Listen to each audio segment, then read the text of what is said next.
E aí, bora revisar a redação do Enem comigo? Eu sei que aqui no canal não tem tantos vídeos assim pra vocês do Enem porque eu direcionei muito para concurso público.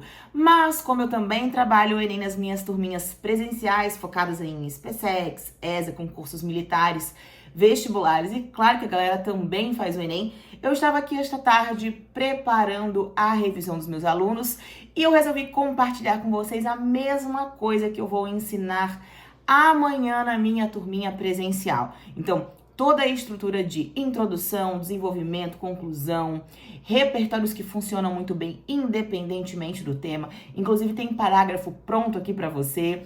Também possíveis temas. Então, fica grudadinho aqui no canal, já deixa seu like, ativa a notificação. E se você está me assistindo às vésperas aí do Enem, saiba que depois da prova você pode mandar para mim no WhatsApp que tá aqui embaixo a sua prova e eu faço a correção, porque a minha especialidade aqui no canal são as correções de redação. Então, se você quer, depois da prova, que eu corrija a sua redação, não esquece, tira um print do seu rascunho, manda pra mim. Se eu não me engano, a taxa são R$27 e eu corrijo a sua redação. Claro que eu vou pedir pra você deixar o seu like, ativar a notificação e ficar grudadinho aqui comigo, me dar essa moral, voltar nesse vídeo depois e me dizer aí se eu acertei o tema do Enem. E agora a gente vai olhar junto essa revisão da redação do Enem.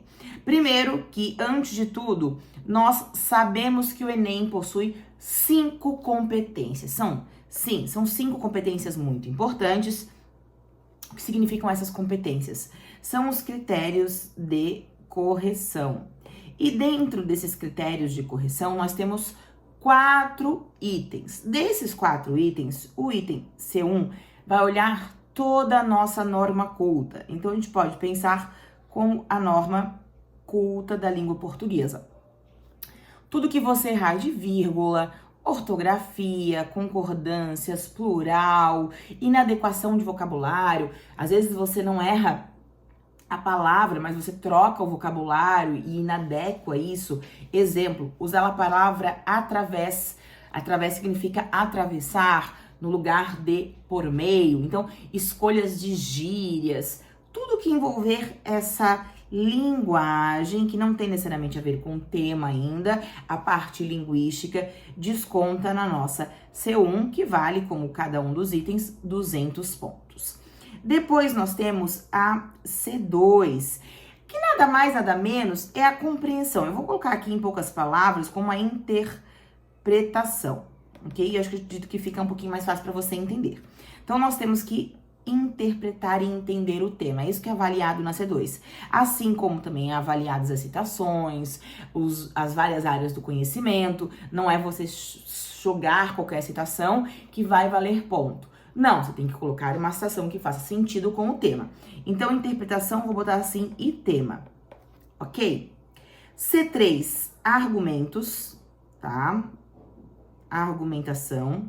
Só para te resumir de forma bem simples. Então, será que aquele argumento realmente é a causa desse problema? É o motivo? É consequência? Faz sentido esse argumento?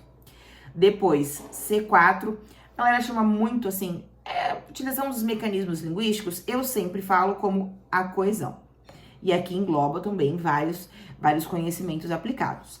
E por fim, a C5, que é a proposta de intervenção. Isso aqui, ó, é uma confusão que gera, assim, para muitos vestibulares. Será que os meus vestibulares, Chay, eu também uso proposta de intervenção? Usa.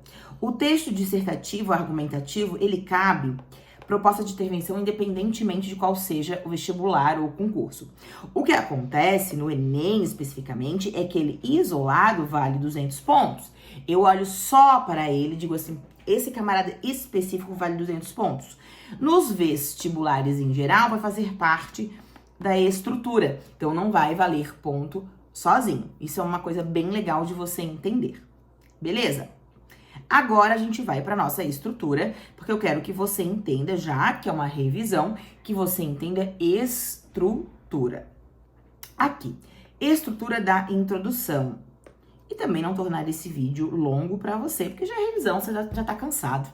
Eu acho, tenho quase certeza que você já tá bem cansadinho aí de tanto que você estudou ao longo do ano. Ou não, estudou pouquinho ao longo do ano. Fica o questionamento. Gente, a estrutura da introdução. A introdução, ela tem 3 pontos para você entregar para o corretor. O primeiro é que você contextualize.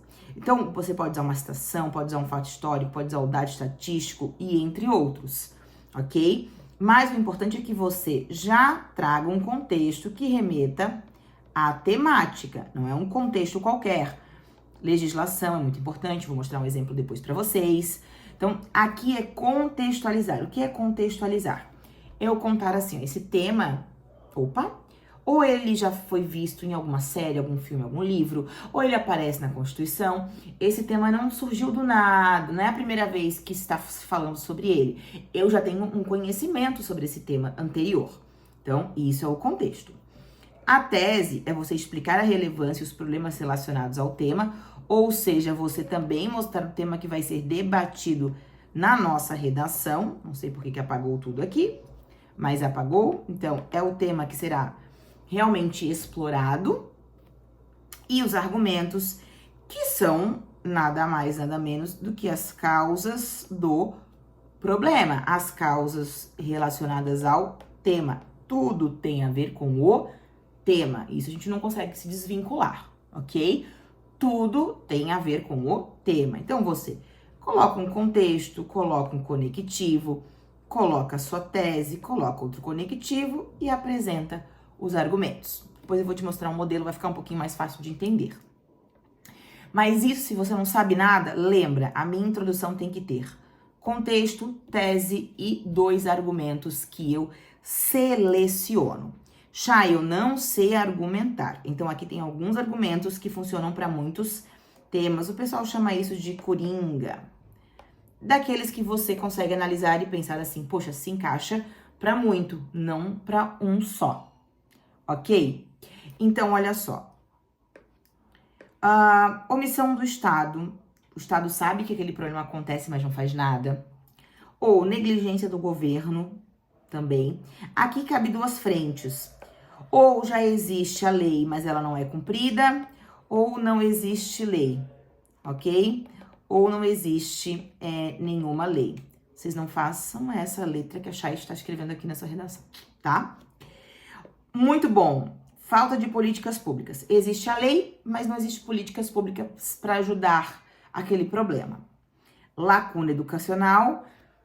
As pessoas não são informadas, as pessoas não tiveram estudo sobre isso, não foram conscientizadas. Muito pertinho disso, falta de conhecimento. Falta de conhecimento funciona muito assim para temas que são preconceito, estigma. Depois, estigma social, diretamente, preconceito. E legado histórico. 1, 2, 3, 4, 5, 6, 7. Aqui são 7 argumentos. Já são só esses? Não, tem muitos outros mais. Aqui eu coloquei esses 7 para revisar com vocês. Então, são 7 para vocês lembrarem muito bem no dia da prova, inclusive sábado. Agora, sobre o desenvolvimento.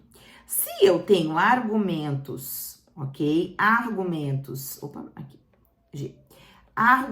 que eu citei lá na minha introdução, cada argumento vai dar origem a um desenvolvimento. Desenvolvimento 1 e o outro argumento vai dar origem ao desenvolvimento 2. É assim que você tem que ver a redação do Enem. Você começa primeiro com um conectivo, depois você coloca o argumento, depois você coloca um repertório que faça essa comprovação da tese, depois você faz um aprofundamento e pode usar alguns exemplos ou consequências. Já vou mostrar para vocês também exemplos disso. E só então é que nós temos a nossa conclusão, e lembrando que isoladamente sozinha ela vale 200 pontinhos. Você quer ganhar 200 pontinhos? Eu quero ganhar 200 pontinhos. Olha só, você sempre vai retomar o tema, tem que ter ação, tem que ter agente, tem que ter meio e modo como vai acontecer essa proposta de intervenção, essa solução. Olha isso aqui, nada mais, nada menos do que a sua conclusão, é uma solução. Depois tem que ter uma finalidade e tem que ter um detalhamento. Já aproveitando para a leva de mostrar para vocês modelos, não modelos prontos para vocês copiarem, mas modelos que você tem que ler para entender, peguei esse exemplo lá de 2023. Olha só, vou colocar um pincel grande, porque eu gosto de coisa grande. Portanto, conectivo. torna-se primordial mitigar a marginalidade do trabalho de cuidado realizado pelo gênero feminino.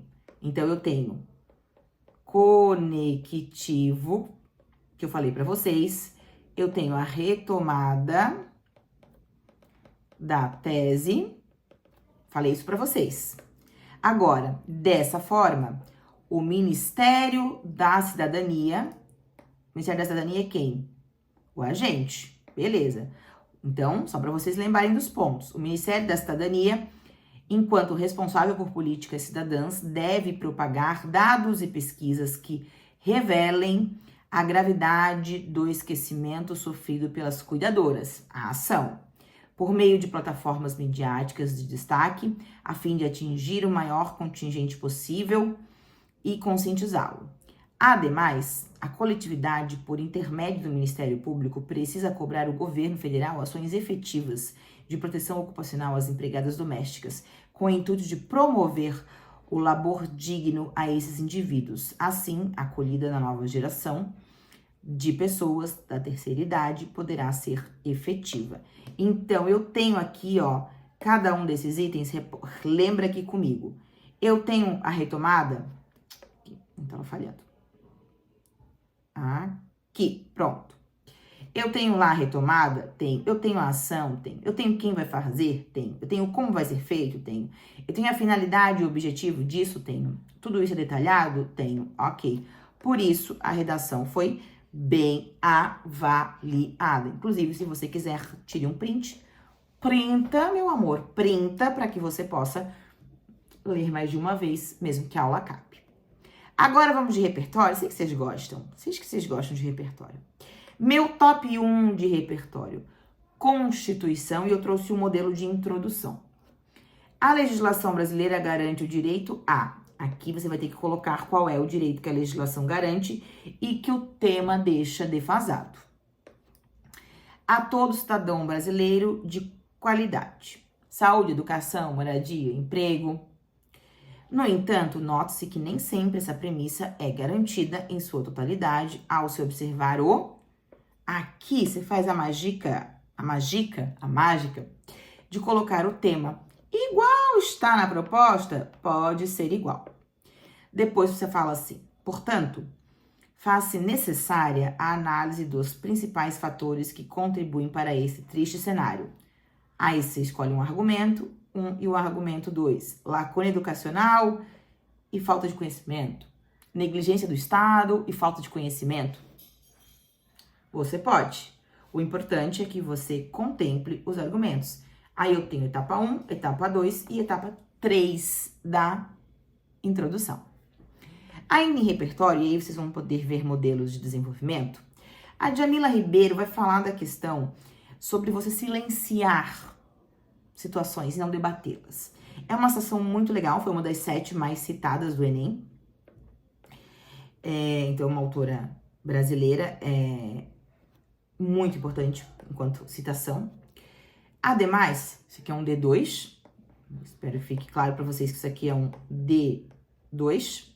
Ademais, é importante salientar o silenciamento da questão. Sob esse viés, Djamila Ribeiro, expoente socióloga brasileira, defende o ideal de que é crucial retirar um problema da invisibilidade para que ele seja resolvido. Com isso, partindo da visão da pensadora, enquanto não acontecerem debates quanto, aí você coloca o tema, maiores serão as chances de, aí você bota uma consequência do problema persistir, ok? Uma consequência do problema persistir, tá? Não é para botar aí uma consequência, não é para colocar essa frase aqui se escreve uma consequência disso. Depois, dessa forma, é inaceitável que o tema não seja amplamente discutido, dificultando ainda mais. Aqui você até pode botar algo a mais, fica a seu critério. Essa é uma opção citando a Djamila. Ainda em repertório, Gilberto Dimenstein, nós temos, nesse contexto, aqui também era um D2, mas poderia ser o primeiro. Aqui é um primeiro, aqui é um D1. Eba! Em primeira análise, vale ressaltar que a máquina pública tem o dever de garantir direitos ao cidadão. Então, aqui eu estou falando que o governo tem que garantir os direitos. Como afirma Gilberto Gimenstein em O Cidadão de Papel, no Brasil, os mecanismos legais, como a Constituição de 88, muitas vezes ficam apenas no campo teórico. Nesse sentido, o Estado adota uma postura de descaso quanto ao, aí você vai colocar o tema, ao não regulamentar ou priorizar, aí depende, você vai ter que fazer uma análise, você vai usar regulamentar, priorizar, essas atividades. Fomenta-se ao não regulamentar, priorizar essas atividades, regulamenta-se e aí você vai escrever uma consequência do tema. Uma consequência do tema. Beleza? Tudo bem até aí? E por fim, aqui não é uma parte da citação, quer dizer, não é um parágrafo, mas é uma parte da citação sobre Hannah Arendt. A filósofa Hannah Arendt, em Banalidade do Mal, refletiu sobre o resultado do processo de massificação da sociedade, o qual forma os indivíduos incapazes de realizar julgamentos morais, tornando-se alienados e aceitando essas situações sem questionar. Aqui é só um recorte, só uma parte de como você poderia fazer diretamente a citação da Hannah Arendt. A Hannah Arendt, ela defende a teoria da banalidade do mal, ou seja, nós nos acostumamos com o mal sem questioná-lo. Então, claro que é uma excelente citação para você. Moradores de ruas, crianças em situações de abandono, nós banalizamos, passamos por eles todos os dias. Fome, miséria, queimadas. E 3 apostas minhas. 1. A importância da preservação dos saberes indígenas no Brasil. 2. O papel da educação financeira na formação dos jovens brasileiros. Terceiro ano que eu aposto esse tema. E, os impactos da superexposição nas redes sociais para a vida privada. São 3 apostas minhas. 1, 2 e 3. Espero muito que vocês possam praticar. Aguardo vocês pós-ENEM. Quem sabe eu corrijo sua redação, quem sabe não. Mas eu quero que você vá muito bem. Eu espero que vocês gostem dessa revisão. Um beijo e uma excelente prova a todo mundo que assistiu esse vídeo. Tchau, tchau.